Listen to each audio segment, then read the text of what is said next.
Test 3, Part 1, Passage 1. Listen to a conversation between a student and a university print shop employee. Hi, how can I help you today? Hi, I just saw an ad the other day and, Oh, I'm sorry. You mean the 20% off deal, right? That ended just yesterday. Oh, no. I actually came in because I wanted to print some advertisements for the French club that I belong to. We're trying to get the word out about our club and the French language exchange party that we're about to put on for Christmas. Sure. What format are you interested in using? I'm not really sure. Can you tell me what you have available? Well, it depends on what your goals are. Let's see. Okay, flyers are often used. The advantage is that we can do them in any style or color and on any paper you want. A lot of clubs include some sort of graphic or image on their flyers, and we offer a discount on orders of more than 100 flyers. So a lot of clubs prefer this format. Oh, another good thing about them is they can fit any amount of text that you need. You know, like an introduction to the club, information about past activities. Yeah, I see, but isn't that too common? We want our ad to stick out, so I don't think that's going to work for us. What else can you guys do? Let me see. Oh, posters are another option. They're typically much larger than flyers and are designed to be posted somewhere that's visible to a lot of people. So many students will see them, even if you only put a few up. The posters are about 3 times as expensive as flyers, but that's because they're made of a different type of paper. You know, a special kind of coated paper. Oh, and you'll need to get them approved by the administrative office before you put them up, which might take some time. But that's too much of a hassle. What about ads on something like sticky notes? On sticky notes? What do you mean? A friend of mine in another club had ads put on pads of sticky notes and passed them out on campus. The strategy was effective because people use sticky notes all the time, so the advertisement got a lot of exposure. And whereas flyers are thrown away almost instantly, people keep pads of sticky notes around for a while. I see what you mean. It's possible to do that, but, I wouldn't recommend it. Why not? For one thing, that type of printing is quite expensive. But the real problem is that it doesn't work as well as it sounds. It's hard to put a lot of information on a sticky note because it's so small. Also, the people who use these don't pay attention to the advertisement itself. So, I'm willing to bet that other approaches will get better results. Yeah, I guess you're right. We want to make sure that people are informed of our events. What about postcard ads? My sister used postcards for her wedding invitations, but not just regular postcards. They were shaped like bouquets to match the wedding theme. They looked really unique. Sure, we can do that. We can make customized postcards in almost any shape, but they'll cost a bit more than standard postcards. But like you said, they stick out and people really like them. I think it'd be a good idea. Yeah, that'd be great. Can I get them made in the shape of the Eiffel Tower? You mean for the shape of the postcard? Yeah, we could make those. How long will it take? Not long. All you need is to fill out a form on our website with all of the information you want on the cards. Then I'll email you an image of what the cards will look like. They'll be cut into the shape of the Eiffel Tower. One side will have an image of the tower on it, and the other side will have text. Once you approve the design, we'll print them up. Sounds great. I'll fill out the form once I've confirmed the details for our next event. Thanks for your help. Now get ready to answer the questions. You may use your notes to help you answer. Test 3, Part 1, Passage 2.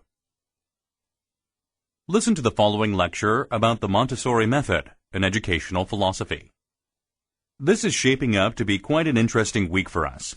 You know, each semester I do the same thing with my introductory education classes and dedicate a week to learning about various alternative philosophies of learning.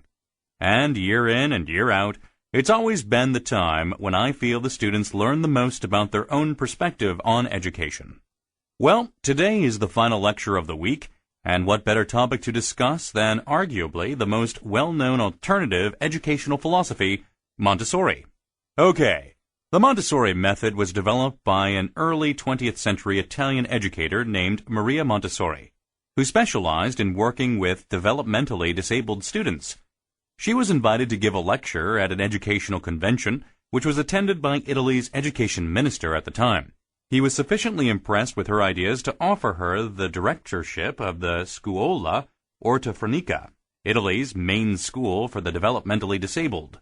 Montessori accepted the position, more to prove her own theories than anything, and achieved some dramatic results.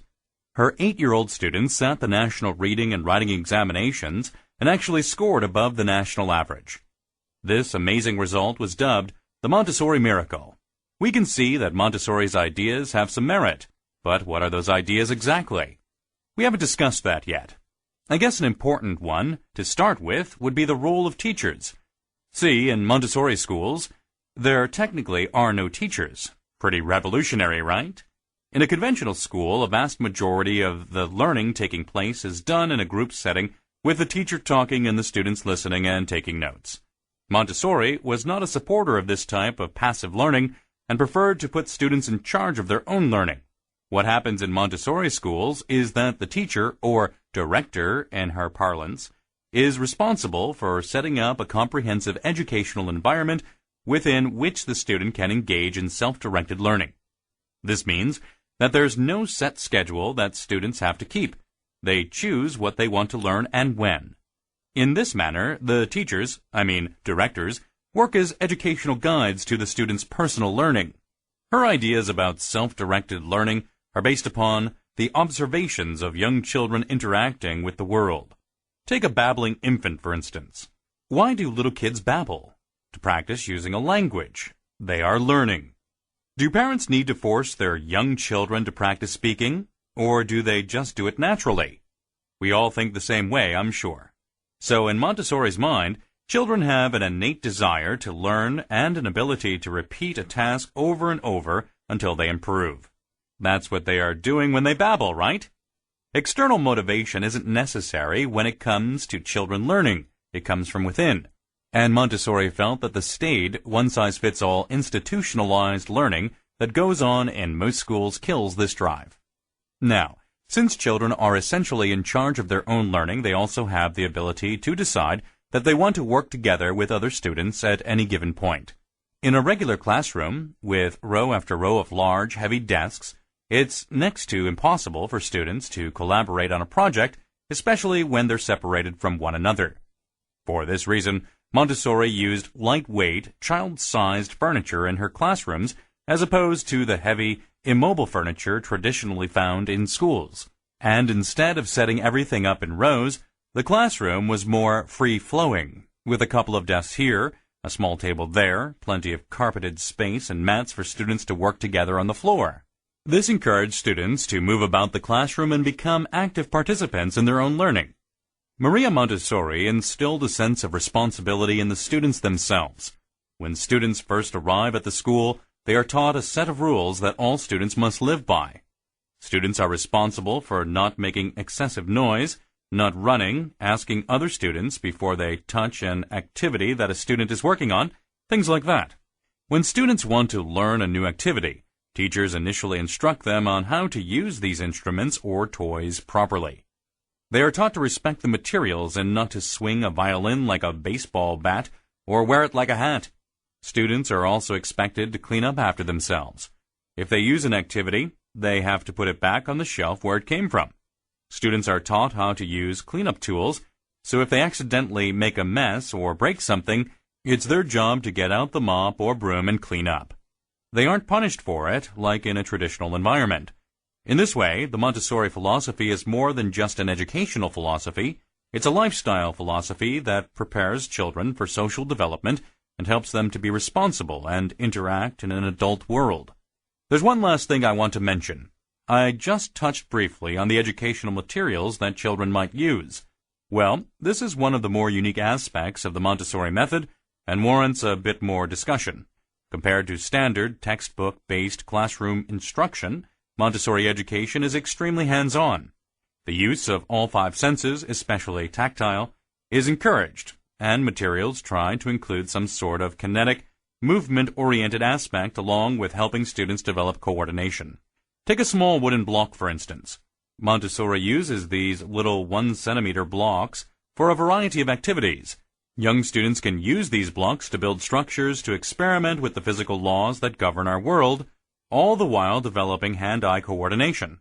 Older students use the blocks to learn how to compute lengths, study things like addition, multiplication and division, and even to figure out algebraic concepts.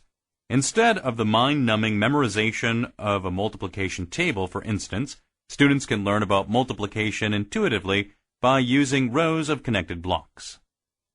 Now get ready to answer the questions. You may use your notes to help you answer. Test 3, Part 1, Passage 3. Listen to part of a lecture on environmental science. I want to pick up from where we left off yesterday. We were talking about human economic activity and how it impacts the environment. For example, both forestry and agriculture are important to the economy. With forestry, we're talking tens of billions of dollars every year in revenues. Agriculture is similar. Again, think of the billions of dollars earned every year. Mind-boggling, right? Of course, both of these industries contribute to deforestation. Once the land has been cleared, the leftover debris must be removed. You know, tree stumps, roots, and branches. We call that stuff slash, and today I want to discuss different methods for removing it. Any ideas about what these are? Can't the debris be burned? You know, just pile it up and burn it. Fast and easy. That's true. It is fast and easy. We call that open burning. And you're right, many companies use this method. The debris is sorted into manageable piles and burned up, and this is referred to as piling and burning. No surprise there, right? Afterward, foresters complete mop-up of the area that has been burned. Mop-up is basically just a final check to make sure all of the coals are extinguished. If there is any unburned slash leftover, it is repiled along with any large wood chunks. This process is actually known as chunking in. Anyway, the new pile will be set on fire and the process repeated until all the debris is gone. Is it true that burning saves money too? Well, it is cheap. And relatively speaking, it doesn't require a lot of labor because the fire is doing most of the work, right? It also drastically reduces the cost of replanting. For example, slash burning saves about $30 per acre. Rather than having to pay for expensive machines to haul away the debris, companies can just burn it so that the area is clear for the workers to come in and replant trees. It's also the oldest method for clearing forest residue. Long before alternative methods became available, slash burning was actually required by law, and so it became standard practice. I guess people must have thought if it's not broken, why fix it? So, it's simple, fast, cheap, and easy. It sounds like the perfect method. Not exactly. What people don't consider is how harmful burning slash can be to the environment. For example, roots and tree stumps are often covered in mud, which produces thick, noxious smoke when it's burned. And it's not uncommon for toxic materials to be burned up with the debris, like tires, for example, because they increase the intensity of the fire. Well, those tires release a lot of toxic chemicals into the atmosphere. Plus, you have to consider the carbon dioxide that is released from burning the wood debris. All of this contributes to air pollution and increases the risk of cancer for people near burn areas. Other drawbacks include damage to the nutrients and organisms in the soil. For example, the extreme heat from fire destroys organisms that decompose organic matter in soil. This ruins the soil structure, which can lead to soil erosion. In other words, burning forest slash is convenient, but it's hard to argue that it's worth the damage it causes. In fact, many governments have banned open burning because of its health risks. See? It's not that simple. Anybody have another idea for getting rid of slash? Yeah, what about removing it using machines instead of fire? You know, with tractors or something similar. Yes, that's called mechanical clearing, and that is exactly what I was going to talk about next. So, mechanical clearing requires the use of heavy, expensive machinery to uproot and pile up debris. There are several environmental benefits to mechanical clearing, including zero risk to wildfire. It's much better for our health and the health of our planet, so it's the best option. I mean, mechanical clearing doesn't involve burning, so the air quality isn't affected. Plus, it results in the compaction of the soil. When a heavy machine passes over the soil repeatedly, the soil is compressed. This prevents erosion and allows seedling roots to take hold. However, mechanical clearing in excessively moist areas may lead to too much compaction, which isn't good for the soil. Overall, though, I'd say mechanical clearing is a win-win. So, if burning is prohibited, this is the only other option, right? Burning isn't banned everywhere, and there are some companies that still don't use mechanical clearing primarily because of cost. The almighty dollar, right? One other alternative is chipping. Leftover debris can be ground into wood chips and spread around the cleared area. This actually improves the health of the soil. Why? Because the wood chips cover the soil, forming a protective barrier. They decay slowly, which means that the soil can retain nutrients and moisture for longer. The result of that is healthier soil. Chipping also saves, or cuts down on the cost of using herbicides. Of course, the drawback is that it's labor-intensive, much more so than burning. You have to gather the debris, feed it into wood chippers, and then spread it over the land. Not exactly a time saver, right? These days, though, at least it seems so to me, the environment is more important than saving a few dollars here and there. We can't really depend on harmful methods such as burning for much longer. Any questions? Now get ready to answer the questions. You may use your notes to help you answer.